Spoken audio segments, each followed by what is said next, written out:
사도신경으로 신앙 고백하시겠습니다. 전능하사 천지를 만드신 하나님 아버지를 내가 믿사오며 그 외아들 우리 주 예수 그리스도를 믿사오니 이는 성령으로 잉태하사 통정녀 마리아에게 나시고 본디오 빌라도에게 고난을 받으사 십자가에 못 박혀 죽으시고 장사한 지 사흘 만에 죽은 자 가운데서 다시 살아나시며 하늘에 오르사 전능하신 하나님 우편에 앉아 계시다가 저희로서 산자와 죽은 자를 심판하러 오시리라. 성령을 믿사오며 거룩한 공예와 성도가 서로 교통하는 것과 죄를 사하여 주시는 것과 몸이 다시 사는 것과 영원히 사는 것을 믿사옵나이다. 아멘. 찬송가 175장 찬송하시겠습니다.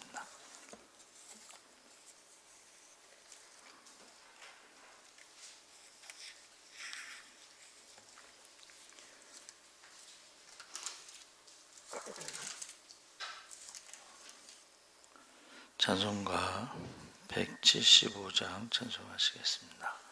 신랑 되신 예수께서 다시 오실 때 밝은 등불 들고 나갈 준비 됐느냐. 그날 밤에 주님 맞을 등불이 준비됐느냐.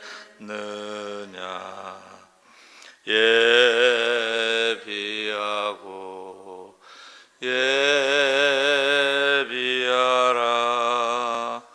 우리 신랑 예수 오실 때 밝은 등불 손에 들고 기쁨으로 주를 맞겠네.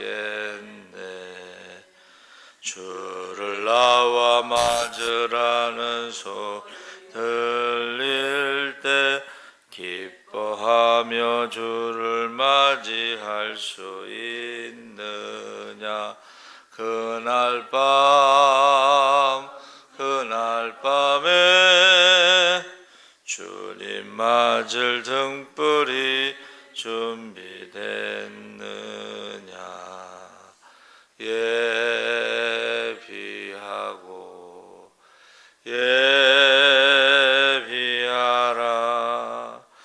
우리 신랑 예수 오실 때 밝은 등불 손에 들고 기쁨으로 주를 맞겠네. 항상 깨어 기도하며 거룩한 기름 준비하지 않고 주를 맞지 못하리. 그날 밤에 주님 맞을 등불이 준비됐느냐. 예비하라.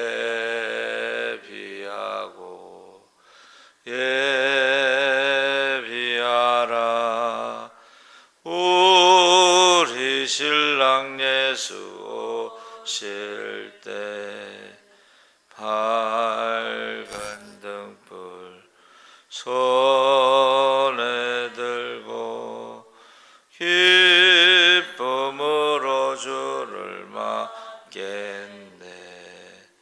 그날 밤에 영화로운 잔치에 기뻐하며 할렐루야 찬송 부르리. 그날 밤에 주님 맞을 등불이 준비됐느냐. 예비하라.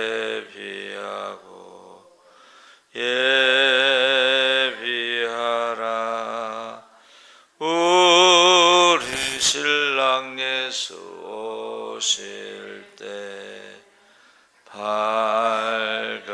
등불 손에 들고 기쁨으로 주를 맞겠네. 아멘. 하나님 말씀은 히브리서 10장 19절에서 25절까지 말씀을 보겠습니다. 신약성경 363쪽에 있습니다.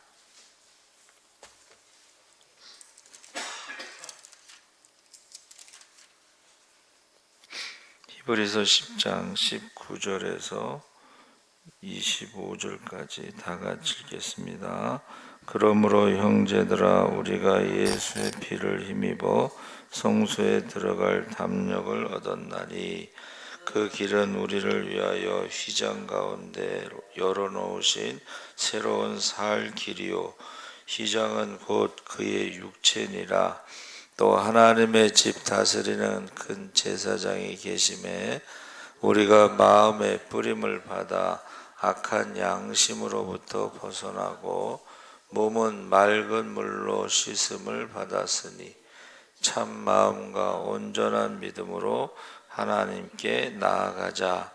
또 약속하신 이는 미쁘시니 우리가 믿는 도리의 소망을 움직이지 말며 굳게 잡고 서로 돌아보아 사랑과 선행을 격려하며 모이기를 패하는 어떤 사람들의 습관과 같이 하지 말고 오직 권하여 그날이 가까움을 볼수록 더욱 그리하자.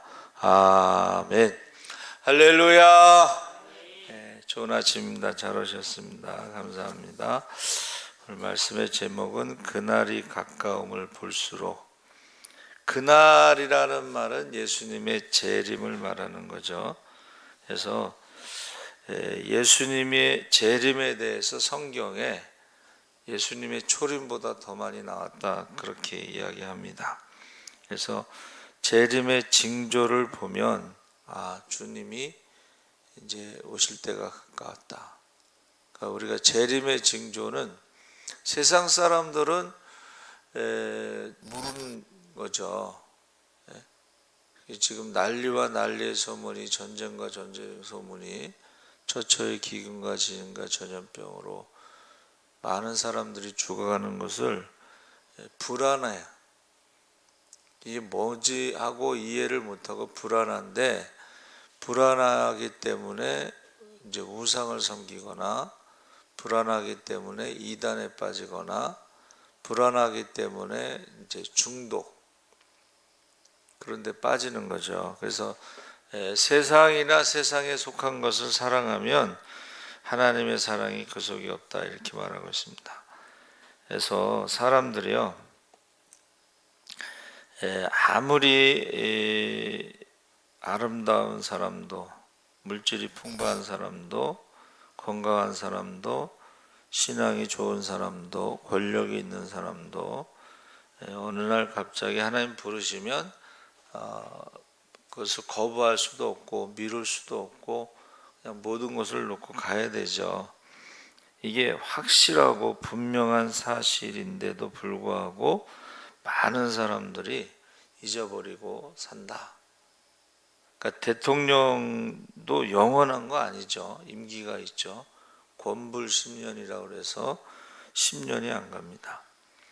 아름다움이 있어도 영원하지 않고 인기가 있어도 영원하지 않고 부가 있어도 부자 3대 못 가고 지식이 있어도 그 지식이 영원하지 않습니다. 이 세상이 굉장히 빠르게 바뀌잖아요. 그래서 그전에는 10년이면 강산이 변한다고 했는데 요새는 한 1년이면 강산이 변하는 것 같아요. 우리가 이제 오산이 기도원 가면은 사계절의 변화를 느끼고 또 그 가운데 우리가 못 보던 건물들이 들어서고 그래서 굉장히 빨리빨리 변화가 일어나고 있다 하는 것입니다. 그래서 하나님이 창조하신 것 중에 이 땅에 영원히 존재하는 것은 아무것도 없습니다.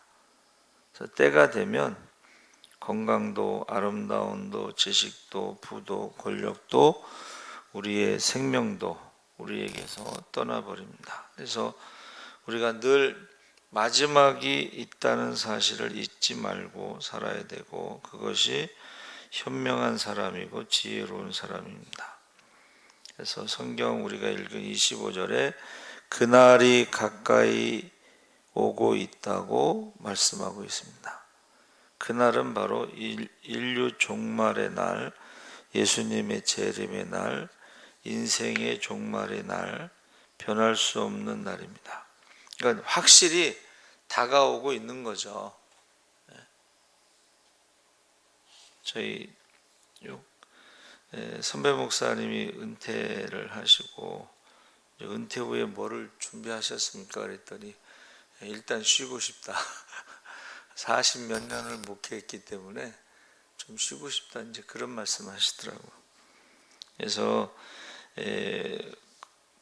결국은 은퇴 날이 정해져 있습니다. 저희 교단은 이제 70이 은퇴인데, 또 어떤 목사님 어느 교단은 은퇴가 없는 교단도 있고 뭐 그래요. 그래서 그날은 정해진 날이기 때문에, 정해진 날은 금방 돌아온다 그러잖아요. 그렇죠? 결혼식 날 뭐 이런 거 보면 금방 돌아온다. 근데 그날은 심판의 날이고 한 사람도 예외 없이 겪어야 할 날입니다. 그래서 예수님께서 천사장의 나팔 소리와 함께 친히 하늘로 쫓아 강림하시는 날, 데살로니가전서 4장 16절에. 근데 그날은 제가 두 가지로 요약했죠. 예수님이 재림하시는 날은 믿는 자들에게는 희년, 가장 기쁜 날이에요. 믿지 않는 자들에게는 가장 고통스러운, 맹렬하게 진노하시는 날.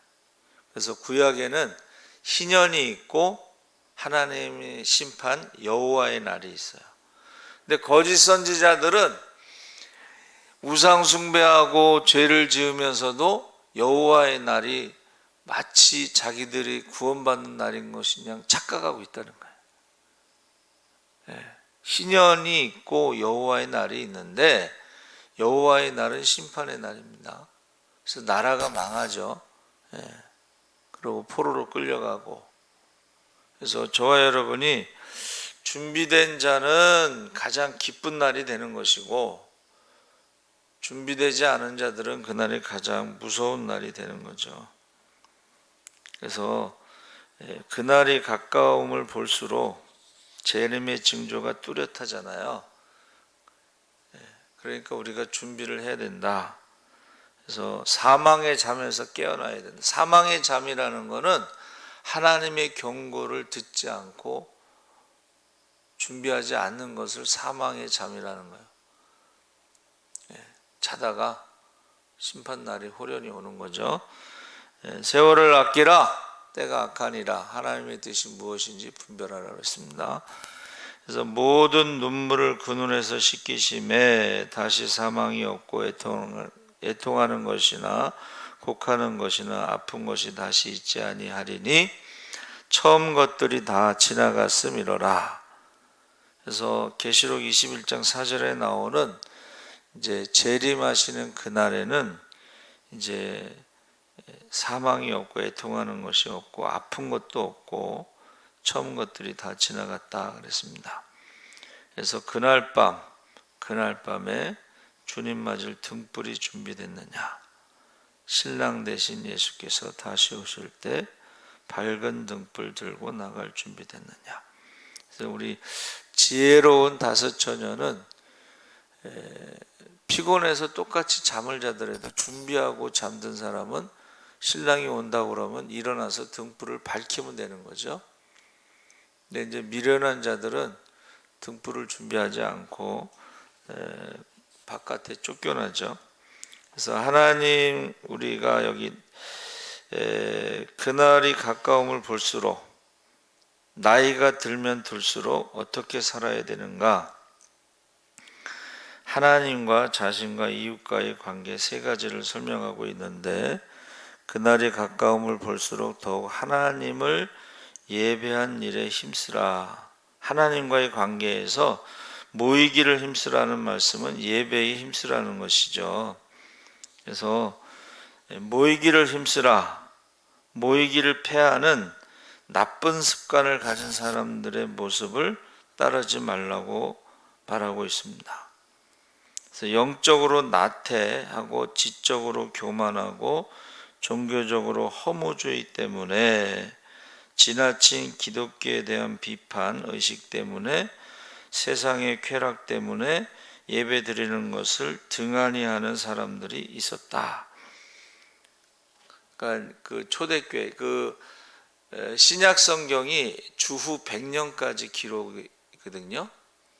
그러니까 예수님이 이제 부활 승천하시고 AD 그러니까 3년, 34년 뭐 이렇게 전후로 해서 이제 공생애를 시작하고 4년 동안 공생애를 마치고 3년 동안 공생애를 마치고 이제 승천하신 후에 그 하나님의 심판이 있다. 그러니까는 아벨의 피에서 사가랴 피까지 세례 요한과 예수님의 피, 무죄한 자의 피값을 2세대가 담당하리라 했을 때에 AD 2세대가 가기 전에 AD 70년에 로마의 디도 장군에 의해서 예루살렘이 멸망하잖아요. 그럼 AD 70년에 멸망하고 100년, 그러니까는 부활의 증인들이 이제 점점 돌아가시니까는 그것을 기록한 것이 이제 신약 성경인데, 그 신약 성경에 AD 100년까지 기록이라는 거예요. 그러니까 지금 히브리서를 기록했을 때도 이미 벌써 모이기를 패하는 어떤 사람들의 그런 습관이 있었다는 거예요.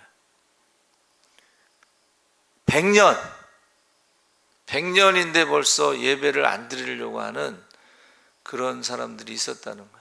그러니까 지금 예수님께서 인자가 다시 올 때에 믿는 자를 보겠느냐, 이 말은 예배를 드리지 않으려고 하는 사람들이 있다는 거예요. 그래가지고 지금 코로나로 인해서 목사들도 예배를 안 드려. 우리 후배 목사가 그러더라고. 자기 교회 예배 안 드린대. 그래서 깜짝 놀랐어요. 목사들도 예배 안 드리고 여행 가고 그런 사람들도 있고. 이거 하나님과의 관계에서 그날이 가까움을 볼수록 예배가 중요하다는 것을 지금 말하고 있습니다. 하나님은 어떤 자를 찾으신다고 그랬어요? 예배 드리는 자를 찾으신다. 하나님이 가장 기뻐하시는 것은 예배다. 부자를 찾으시겠어요? 권력자를 찾으시겠어요? 아름다운 미스 코리아를 찾겠습니까? 그래서 요한복음 4장 23절에 아버지께 참으로 예배하는 자들은 신령과 진정으로 예배할 때가 오나니 곧 이때라. 아버지께서는 이렇게 자기에게 예배하는 자들을 찾으시느니라. 예배 드리는 자를 찾을 정도로 예배 드리는 자가 많지 않다는 것을 지금 말하고 있습니다. 그래서 이스라엘 사람들이 그렇게 고난과 어려움을 당하고 광야에서 가나안 땅에서 그렇게 징계를 받은 것은 바로 하나님 앞에 온전히 예배를 드리지 않았기 때문이다. 다시 말하면 바알신과 아세라신께 우상을 섬겼다는 거예요. 그러니까 예배를 드리지 않으면 하나님보다 더 우선적으로 하는 우상을 섬기게 돼 있다는 거예요. 그 중에 가장 무서운 게 이제 돈이라고 그랬죠. 마지막에 돈 때문에 예배를 드리지 않는 사람들이 있다는 거죠.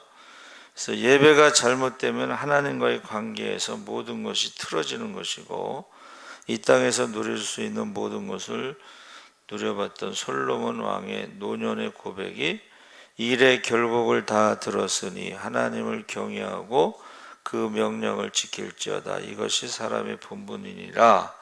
전도서 12장 13절의 결론이 그거예요. 하나님을 경외하고 명령을 지키는 것이 사람의 본분이다.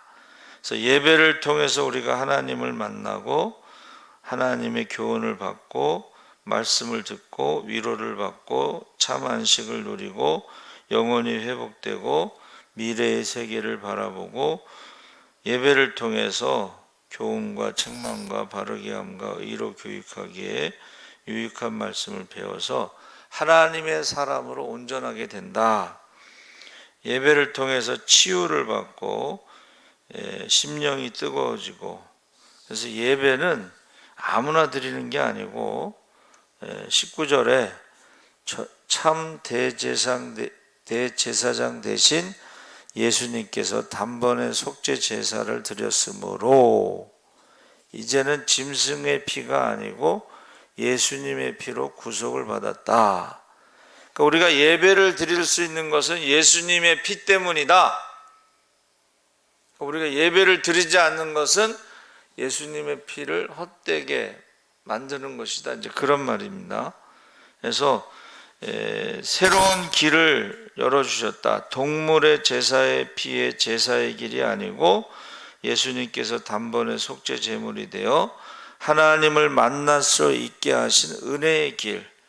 그래서 예배를 통해서 우리가 살아나고 용서받고 용기를 얻고 치유받고 회개하고 새로운 결단을 내려야 된다는 거예요. 그러니까 예배의 목적이 뭐냐면, 여러분, 예배의 목적이 뭐예요? 헌신입니다. 주님 뜻대로 살기로 작정하는 것입니다. 그러니까 예배를 드리지 않으면 헌신도 안 되고 주님 뜻대로 살기로 작정도 안 하고 내 마음대로 살겠다는 거죠. 22절에 예수님으로 말미암아 성도가 내적으로 어떻게 되는가? 예배를 통해서 제사함 받고 심령이 변화가 되는 것입니다. 그래서 우리가 모이기에 힘쓰고 기도에 힘쓴다는 것은 이게 우리가 다른 것보다 우선이 돼야 된다는 거죠. 두 번째는 자신과의 관계에서 그날이 가까움을 볼수록 믿는 도리의 소망을 굳게 잡아야 된다. 23절에 사람이 마지막이 가까이 오면 가장 먼저 잃어버리는 것이 소망이라는 거예요. 그러니까 세상 사람들 보세요. 이렇게 마지막이 가까이 오면 절망하고 소망을 가장 먼저 잃어버린다는 거예요. 왜냐하면 세상 사람들은 죽으면 끝난다고 생각하잖아요. 그렇죠? 그러니까 가장 먼저 잃어버리는 게 소망이라는 거예요. 그러나 너희는 소망을 굳게 잡아야 된다. 이 소망은 희망하고 다른 것입니다. 희망은 막연하게 자기가 바라는 것이에요. 아, 이렇게 됐으면 좋겠다. 소망은 하나님의 약속을 믿고 기다리는 게 소망이에요. 그래서 우리가 마지막 그날이 가까이 옴을 볼수록 하나님께 예배를 드려야 되고, 두 번째는 자신과의 관계에서는 소망을, 하나님의 약속을 우리가 붙잡아야 된다는 것입니다. 그래서 11장 36절에 희롱과 채찍질, 결박과 옥에갇힘, 돌로 맞음, 톱으로 켜고 칼에 죽고 양과 염소의 가죽을 입고 유리하고 궁핍과 환난과 학대와 집을 잃고 방황하는 어려움이 있어도 그들이 소망을 잃지 않았다는 거예요. 하나님 나라에 대해서. 그러니까 이러한 사람들을 세상이 감당할 수 없는 믿음의 사람들이라고 하는 거예요. 하나님 나라에 대한 소망. 여러분, 그 카타콤이라는 것이 이제 무덤, 지하 세계예요. 근데 그 사람들이 거기서 태어나서 거기서 죽어서 태양을 한 번도 못 보고 그렇게 죽는 사람도 있어요. 그게 하나님 나라에 대한 소망 때문에 그런 거예요. 지금 하나님 나라에 대한 소망 때문에 이 박해받고 순교받은 사람들의 이야기를 들어보면, 예수 믿는 사람들을 이제 감옥에 가두는데 감옥이 지붕이 없어. 비가 오면 비를 맞아야 되고 눈이 오면 눈을 맞아야 돼. 그러다가 거기서 죽어가는 사람들이 있었어요. 그런데 그들은 하나님 나라에 대한 소망을 잃지 않았다는 것입니다. 그래서 저와 여러분이 그날이 가까움, 그날은 이제 마지막 날인데, 재림의 날인데, 하나님과의 관계에서는 예배를, 자신과의 관계에서는 소망을, 예? 그래서 우리가 세상 사람들은요, 그냥 절망을 빨리 해버려요.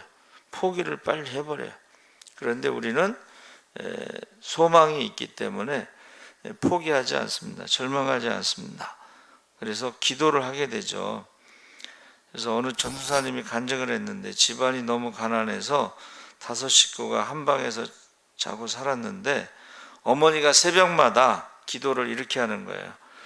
하나님 아버지, 저는 무능합니다 하고 아이들 앞에서 기도를 하는데, 큰딸은 위대한 하나님이 쓰시는 음악가가 되게 해주시고, 큰아들은 영혼을 고치는 하나님의 종이 되게 해주시고, 작은아들은 사람의 질병을 고치는 하나님의 의사가 되게 해주시고, 매일 그 기도를 하는 거예요. 그런데 그 가난한 집의 그 기도가요, 다 응답됐다는 거예요. 할렐루야. 큰딸이 유학 가서 음악가가 되고, 자기는 서울대를 나오고 신학대학원을 다니고 있고, 동생은 의사가 돼서 군의관으로 지금 일하고 있고, 그 기도가 다 응답된 거예요. 하나님이 거짓말하지 않으시고 신실하시다. 하나님은 정말 신실하신 분이시다. 좋으신 분이시다. 우리의 기도를 들어주시는 분이시다. 할렐루야. 그래서 이 간증이 너무 많아요. 그렇죠? 웨슬레 어머니 수산나도 기도를, 자녀들이, 웨슬레 목사님 맨날 전도하러 돌아다니고 집안일을 돌보지 않았어요. 그 많은 아이들을 그 수산나가 다 잘 키웠죠. 한나도 그렇고 어거스틴의 어머니 모니카도 그렇고 소망을 가지고 그들이 기도해서 응답받았다는 것입니다. 그래서 하나님은 좋으신 하나님. 영국의 초등학교 아이들에게 소망을 주시는 선생님이 있었는데, 옆에서 보다 못한 선생님들이 한마디 했대요. 헛된 꿈을 심어주지 말라. 그런데 이 선생님은 뭐라 그랬냐면, 이 아이들 중에 후에 이 대영 제국을 이끌고 갈 지도자도 나오고, 경제인도 나오고, 예술인도 나오고, 건강한 시민도 나올 것이다. 근데 그 중에 하나가 처칠이에요. 처칠이요, 중학교 때 영어 낙제를 받았대. 근데 그 선생님의 말 있잖아요. 이 가운데 유명한 정치인도 나오고, 그래서 그 말이 그렇게 중요하다는 것입니다. 그래서 폴 마이어라는 사람이 성공 원인의 75%는 목표 설정에 있다. 이 말은 뭐냐면, 어떤 목표를 가지고 뛰는 사람은 결국은 목표 없이, 목적 없이 사는 사람과 다르다. 성공한다는 거야. 그렇죠? 어떤 한 목표를 딱 정해놓고, 목적을 정해놓고 뛰는 사람은 성공한다는 거예요. 그래서 우리가 기도하면서 하나님이 내게 주신 비전이 뭐냐, 그것을 놓고 그냥 밤낮으로 기도하고 그것을 향해서 뛰는 사람이 성공하더라는 것입니다. 목표 설정이 중요하다. 템플 대학교를 창설한 러셀 코넬 박사가요, 100만 불 이상 모은 사람들 4,043명의 생애를 조사한 결과, 그들이 가진 특징 첫 번째가 뭐냐면 목표를 가지고 뛰었다라는 것입니다. 100만 불이 지금 우리나라 환율로는 13억 6,200만 원인데, 이 목표를 가지고 뛴 사람들이 백만장자가 됐다. 자, 세 번째는 이웃과의 관계인데, 이웃과의 관계에서는 뭐라 그랬어요? 서로 돌아보아 사랑과 선행으로 격려해야 된다. 이제 마지막 때가 가까이 오고 내가 살 날이 많지 않다 그러면 예배를 열심히 드리고, 그 다음에 하나님 나라에 대한 소망을 가지고 있어야 되고, 그 다음에 이웃과의 관계에서는 서로 돌아보아 사랑과 선행으로 격려해야 된다는 거예요. 그래야지 여러분, 많은 사람들이 어떤 자기의 목적을 이루지 못한 것을 후회하지 않고 좀 더 바르게 살고 좀 더 사람들에게 선행을 베풀지 않은 것에 대해서 후회한다는 거예요. 그러니까 우리가 이제 흔한 말로 뭐라 그래요? 나이가 들수록 입은 다물고 지갑을 열어야 된다 그러잖아요. 베푸는 거예요. 말 한마디라도 격려하는 말을 하고 선행을 하고 그렇게 살아가야지 된다는 거예요. 그래야지 후회가 없다는 것을 말해주고 있습니다. 교회는요, 상처받은 사람들이 많지만 교회 오면 뭔가 희망을 갖는 거예요. 소망을 갖고 위로가 되고 격려가 되고. 여러분, 하나님 말씀에 절망이나 포기나 안 된다거나 이런 부정적인 단어가 없습니다. 할 수 있거든이 무슨 말이냐? 믿는 자에게 능치 못함이 없느니라. 여러분, 성령 충만해서 권능을 받으면 귀신을 쫓고 병든 자를 고치고 죽은 자를 살리고. 여러분, 여기에 부정적인 말이 어디 있어요? 없잖아요. 죽은 자를 살리는 것만큼 더 긍정적인 말이 어디 있어요? 그렇죠? 병든 자를 고치고 귀신을 쫓고. 그래서 저와 여러분이 이제 주님이 부르실 날이 가까웠다 할수록 어떻게 해야 돼요? 서로 격려하라는 거예요. 격려. 시간이 많이 갔지만 카로소라고 하는 성악가가 있는데 선생님이 너는 자질이 없다고 말했대요. 근데 가난한 집에서 그 아들을 위해서 공장에서 엄마가 돈을 벌어서 뒷바라지를 하는데 선생님이 너는 성악가로서 자질이 없다. 그러니까 이제 실망한 아들을 향해서 어머니가 너는 세상에서 가장 아름다운 목소리를 가지고 있다. 너는 틀림없이 위대한 성악가가 될 거야. 엄마는 널 믿는다. 선생님은 안 된다고 했는데 엄마의 말에 그가 열심히 연습을 해서 세계적인 성악가가 된 것입니다. 프랑스의 작가 앙드레 지두도 학교 생활이 엉망이에요. 사고 뭉치야. 근데 어느 날 시 낭송을 했어요, 학교에서. 근데 선생님이 그에게 야, 넌 아주 훌륭한 작가가 될 소질이 있다. 그 한마디에 앙드레지드가, 여러분 그 좁은 문, 개선문 뭐 이런 거 있잖아요. 그 유명한 작가가 된 것입니다. 그래서 그 한마디, 그러니까 우리가 신앙생활을 할수록 어떻게 해야 돼요? 격려하는 말을 해야 된다. 격려하는 말. 부부간에도 서로 기죽이지 말고.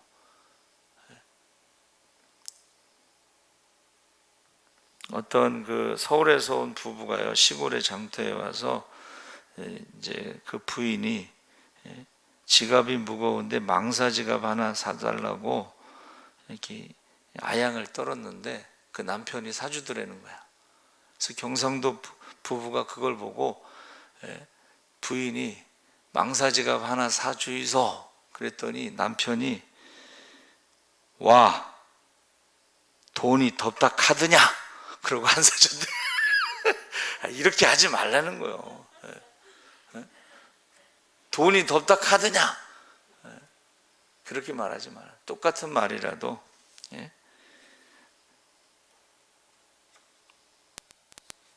그래서 저와 여러분이 마지막에 해야 할 일이 세 가지가 있다. 예배를 열심히 드리고, 그리고 소망을 가지고 살고, 사람을 격려하며 사시기를 주의 이름으로 축원합니다. 아멘. 살아계신 하나님 아버지, 주님이 오실 날이 가까움을 볼수록 무의기에 힘쓰고 기도에 힘쓰게 하시고 하나님 나라에 대한 소망을 가지고 살게 하시고 이웃을 사랑하고 서로 격려하게 하여 주시옵소서. 감사하며 예수님의 이름으로 기도합나이다. 아멘. 하늘에 계신 우리 아버지여, 이름이 거룩히 여김을 받으시오며 나라의 임하옵시며 뜻이 하늘에서 이룬 것 같이 땅에서도 이루어지이다. 오늘날 우리에게 일용할 양식을 주옵시고 우리가 죄 지은 자를 사하여 준 것 같이 우리의 죄를 사하여 주옵시고 우리를 시험에 들게 하지 마옵시고 다만 악에서 구하옵소서.